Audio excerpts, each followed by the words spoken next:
Welcome back to the Comp Closet podcast. Thank you so much for tuning in. I'm your host, Sarah Moore, and today we are joined by an incredible FMG Bikini pro. She won her pro card last year and then went on to place second in her pro debut in the Australian Pro-Am. Zara Zolkos, welcome. Hi, thank you so much for having me. No worries. I'm so excited. I found your journey super inspiring. So let's start with the beginning. Why did you start your fitness journey and when did you get started?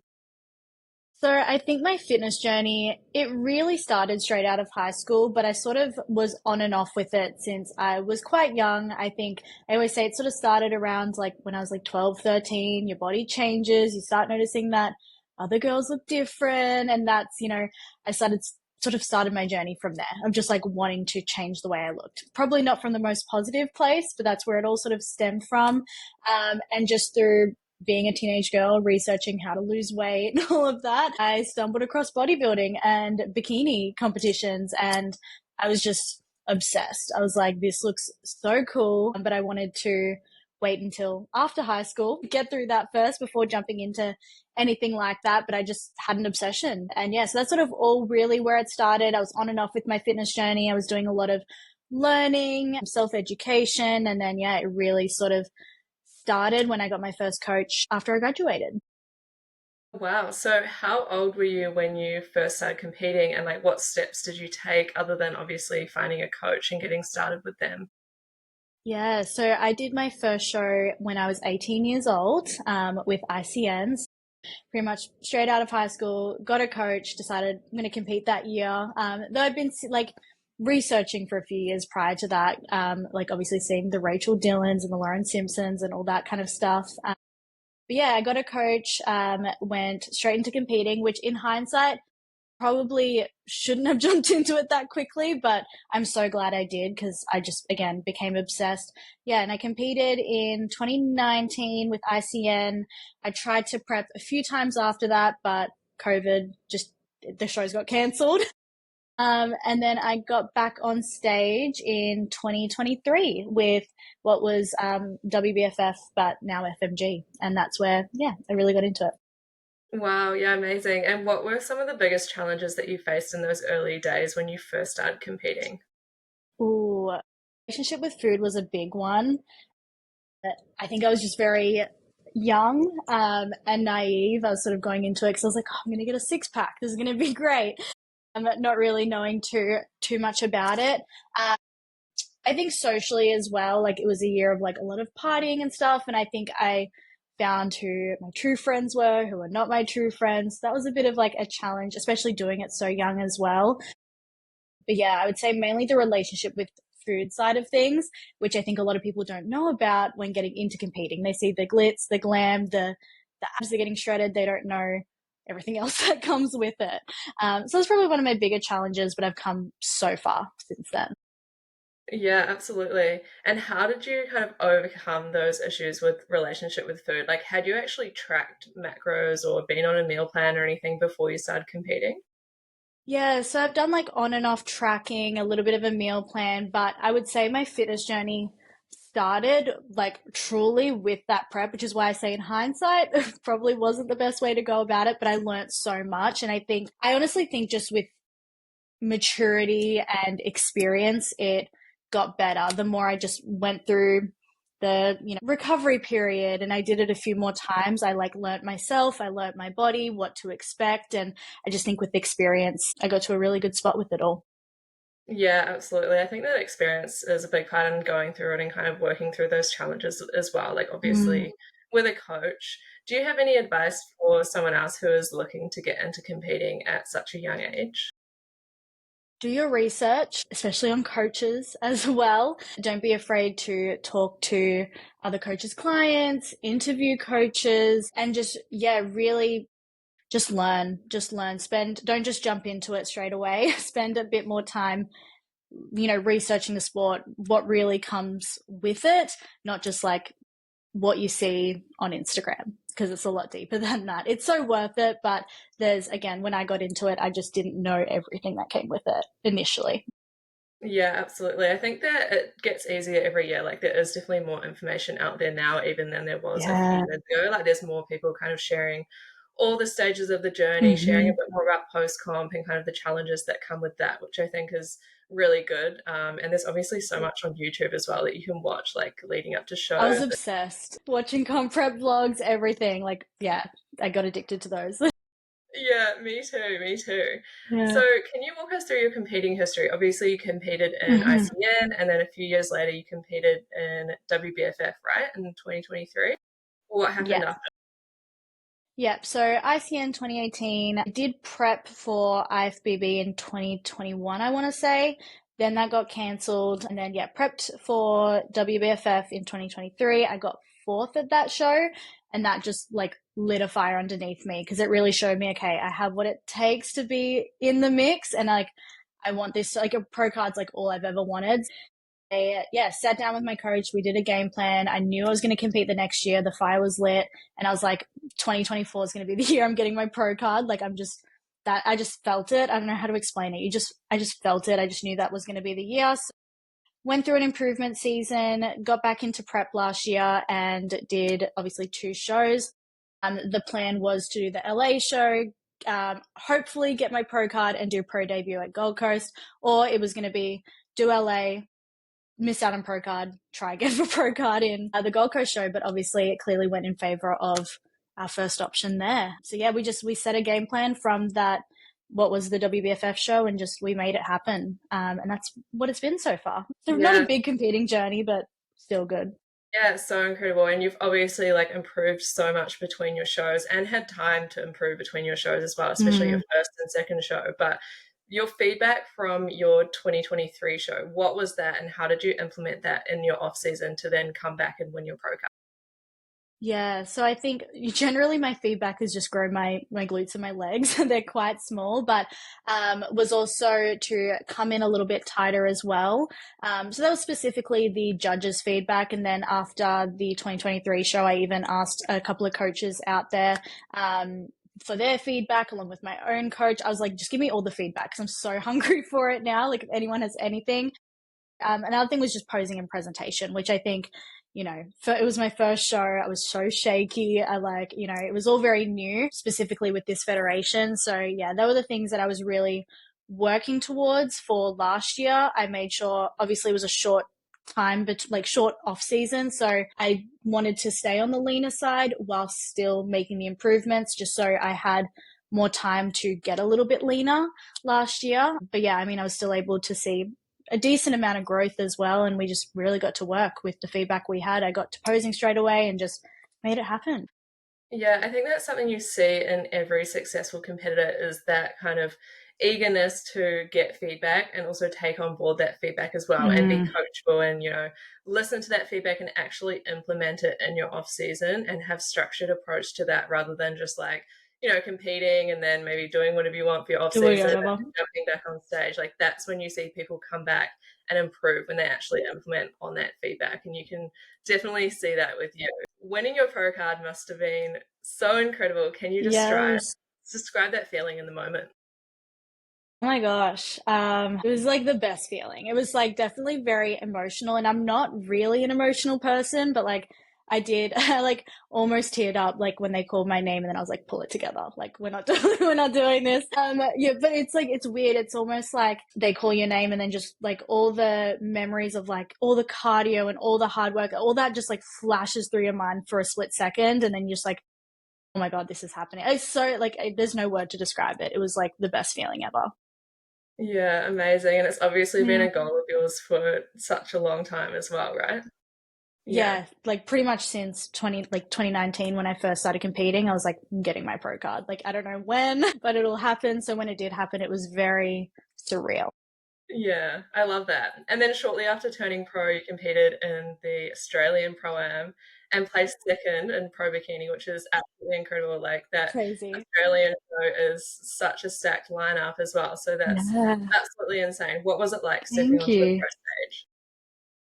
It was good. I definitely had my doubts of, especially because like basically got my pro card and just went straight into it. Like I didn't have another off season to bring crazy, like I definitely made improvements show to show with the time I had, but I didn't have like a full year to take off. So I definitely had some doubts, and I was just sort of, but I think it helped. I didn't have any pressure on myself though. Like I think with the LA show, I was like, I really, really want my pro card. And there was that pressure there. Whereas with the Gold Coast show, I was like, I don't really care what happens. I was like, as long as I look like I belong up there, I'm happy. Whatever else happens, I don't care. Which I think helped in my favor, because when I got on stage, I was very present. I had the best time. I had so much fun.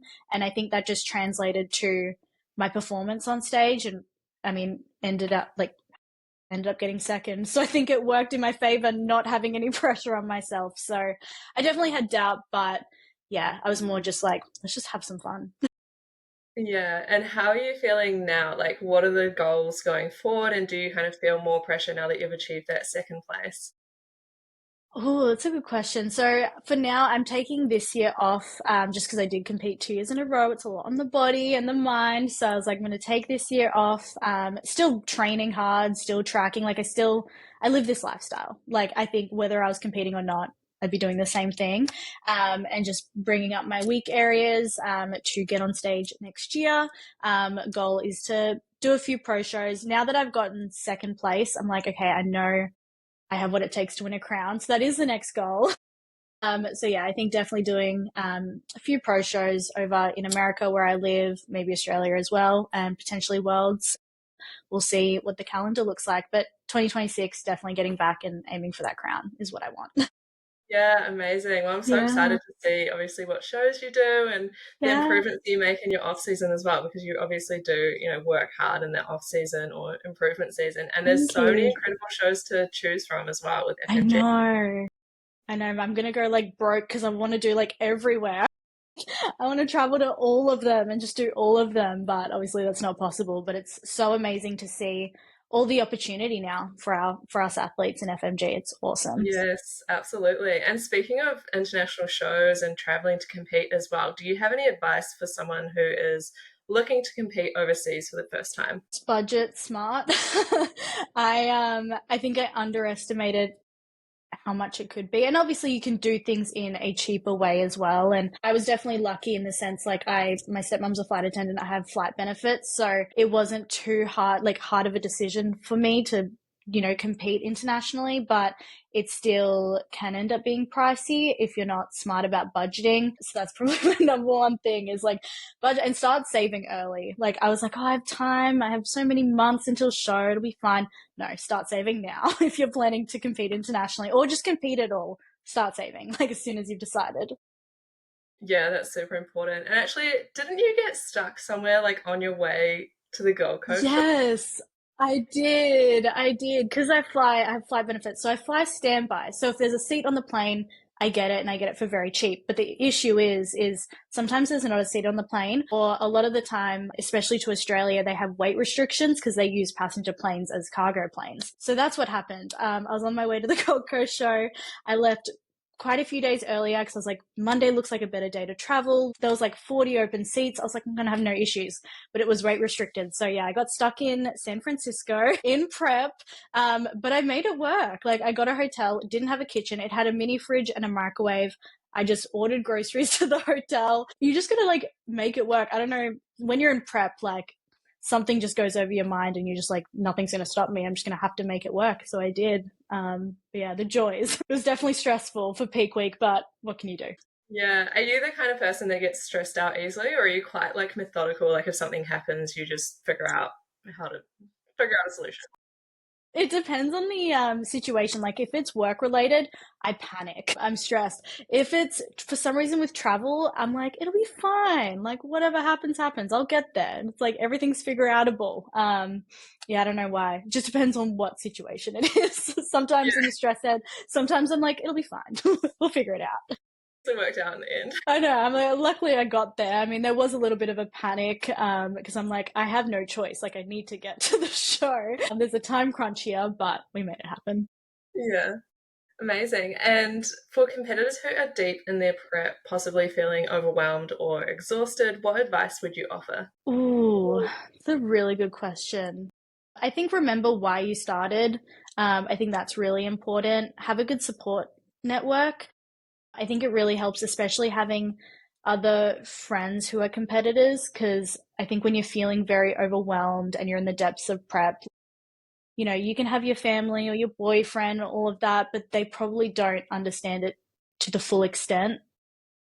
So I think having, you know, connections with people who have been through it, whether that's your coach or competitive friends, I think that really helps because they can really, yeah, they understand more so because they've been there themselves, and just having people to talk to and lean on, I think that makes a big difference.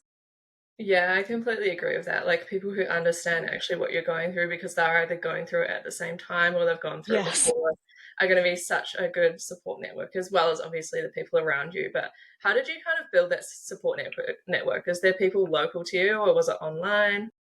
Yeah, I mean, I obviously met a lot of people when I first got into competing in 2019. Like, I met my now best friend Kayla through competing, so she's a really great support network. And I think just throughout the years, like honestly, just through social media, like I don't really have where I'm at now in America. I don't have a lot of people like around me that I still made friends within the gym, and I don't know. I feel like us fitness people, we just sort of gravitate towards each other, like whether it's in social media or real life, like you end up just finding other people. But yeah, I think social media, you see other people, competing in your show. I know for the Sydney show I did in 2023, there was a group chat and I made friends through there. So I think social media is such a great tool for that because you can just, reply to someone's Instagram story and make a connection through there. Like that's honestly how half of like my friendships are done in the competing world. Yeah, it's so good, right? I think it's just about Yeah, like when you first start having the confidence to actually reach out to people because likely they're looking for a bit of a network as well. Like it's not that scary. really. Yeah, I Yeah. know. Me and my best friend Kayla, who we met through competing, we always joke about it because I slid into her DMs and I was like, "Hey, we have the same coach. We're doing the same show. Like, want to be friends, basically." And we're 5 6 years later, and we're tied at the hip, which is just so funny. But that's honestly how it starts. Just finding like-minded people, whether that's in the gym or online, and yeah, they're likely going through the same thing or want that same connection. So just having that confidence to reach out. Yeah, absolutely. And how has post show been for you after these last two shows? It's been good. I think with every time I go through a competition, I get better at it. It gets easier to sort of manage. I know my first one in 2019, it was all new, wasn't my best post show experience. But I've been through it enough times now where, yeah, it's been a positive experience. I think what helps is, like I said earlier, like whether the stage is there or not, I live this lifestyle anyway. So obviously it comes with its moments of like, body image and maybe like slight relationship with food, navigating, your body's hunger signals and all of that. But again, it's like I have learned through each time. I know what to expect. So yeah, this time it wasn't too bad at all. And again, I think what really helps me is I know when I'm going to be stepping on stage next. Like I know the next goal. So coming off stage last year, I knew, okay, I'm not competing this year, but I'm competing in 2026. I have a big goal of wanting to win a crown. So like I can't get sloppy, basically. And that's just how my mind operates, and how I work is like, I can't get sloppy. Especially with having that pro title now, it's like, I've got to act like a pro. And that's something my coach instilled from me from even before I was a pro after the Sydney show in 2023. He's like, hey, you want that pro card? Act like a pro. Off season, on season, act like a pro from now. And that's just sticks with me. So post show, yeah, just acted like a pro. It's my sport, and that's just I think it's just a mindset thing, more than anything. A lot of people are like, on or off, and for me, it's just always on. It's just a dial. It's not on or off. It's just a dial that gets turned down a little bit. Like I'm not as all in my improvement season. I enjoy life. I enjoy balance, but you know, I think that's helped me a lot. It's just the mindset side going into pro show. Yeah, 100%. I love that analogy of like having a dial that you turn up and down. And I think it definitely helps when your everyday lifestyle kind of outside of a prep does look pretty similar to what you're actually To doing prep. in prep. Yeah, exactly. And having Yeah. those goals as well to work towards so you know that all of the work that you're putting in is actually for a good Going reason. something. Yeah. Going towards something. Yeah. And you're an online coach as well. So can you walk me Yes. through your journey to becoming an online coach? Because I know a lot of girls have the dream of, starting an online coaching business or potentially working in the fitness industry? Yeah. So again, it sort of just stemmed from like, in high school, like just researching more, learning about fitness. And then I found, personal training was like a career to go down. And I saw online coaching was starting to become more of a popular thing around that sort of 2017, 2018 sort of time. And I was sort of just like, yeah, that's what I want to do. So for me, luckily I was able to do my personal training certification in as a subject in year 11 and 12, which was great for me because I was able to get out of high school and I landed a PT job right away. I actually went in for a receptionist job, asked a question of if they were taking PTs, and he's like, yeah, come talk to me. And I was able to line something up pretty quickly, which was really great learning experience. So I did face to face for about a year.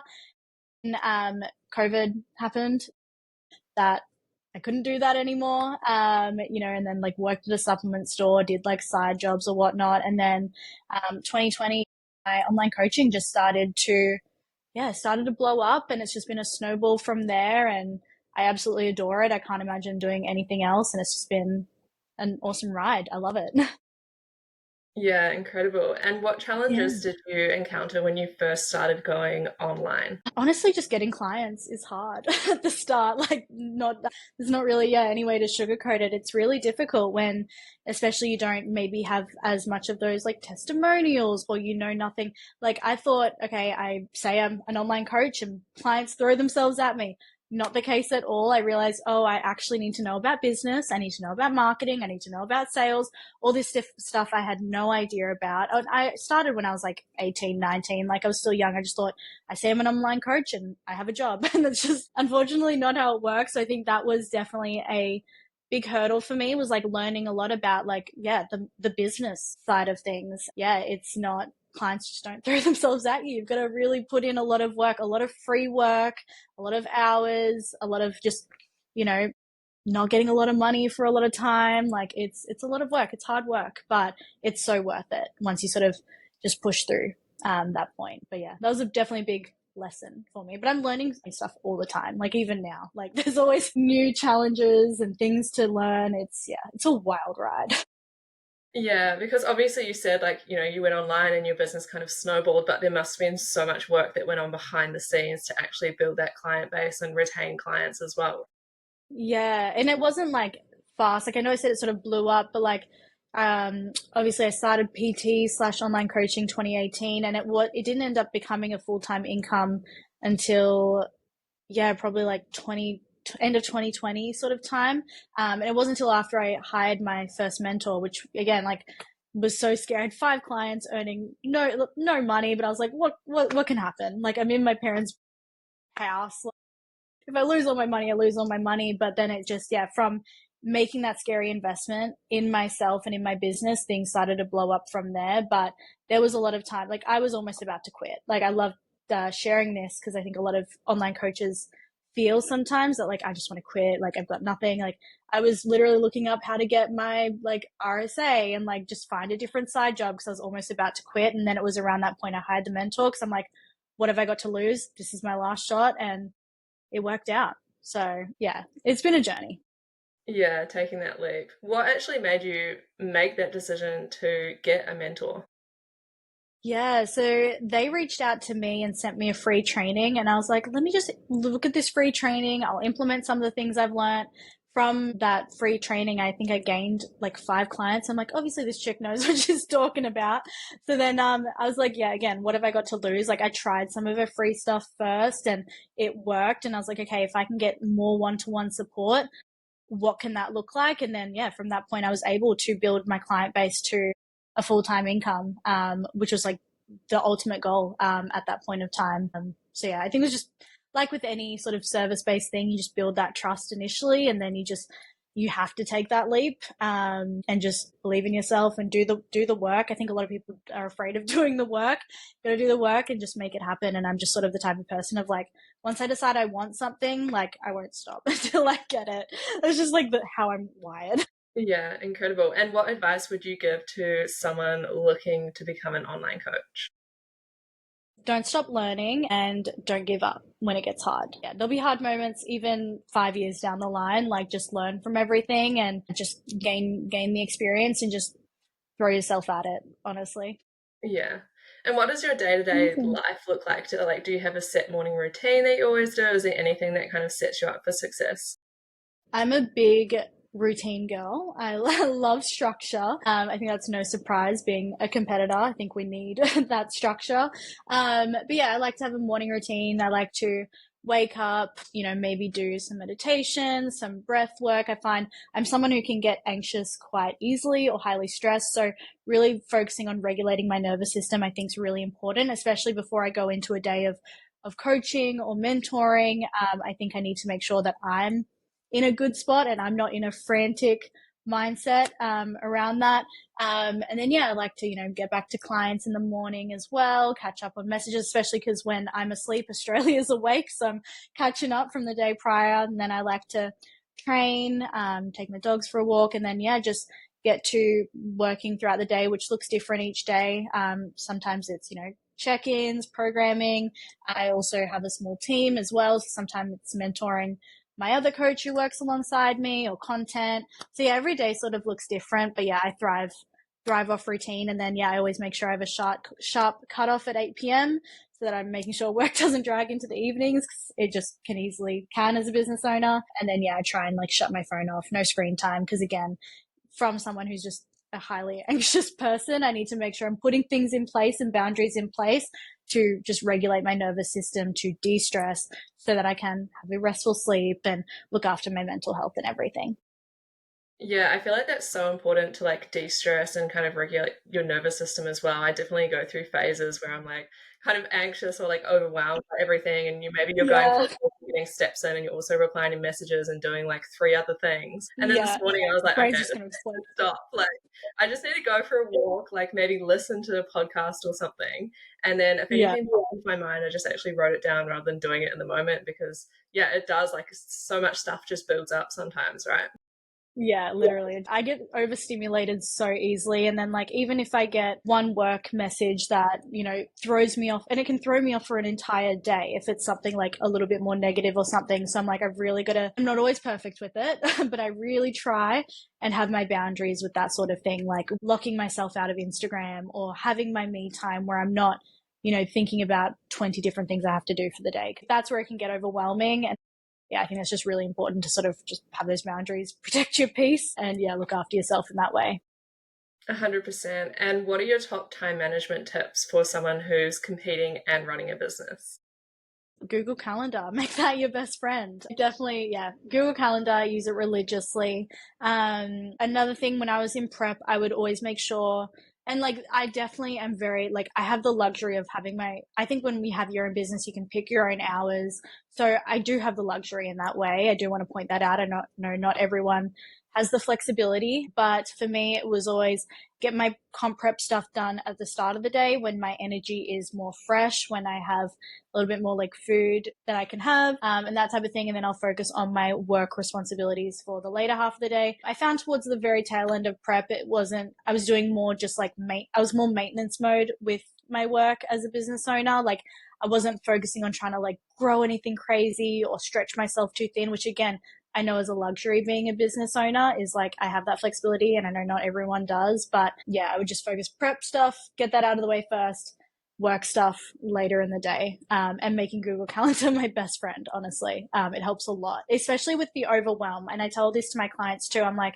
when they're feeling overwhelmed with all their responsibilities, I say, write it out in a calendar, get it like somewhere where you can see it visually, and it'll make you feel so much more calm and you'll feel a lot more in control of what your days and weeks look like, which is really important. I think more so for the mental health, more than the time management itself, honestly.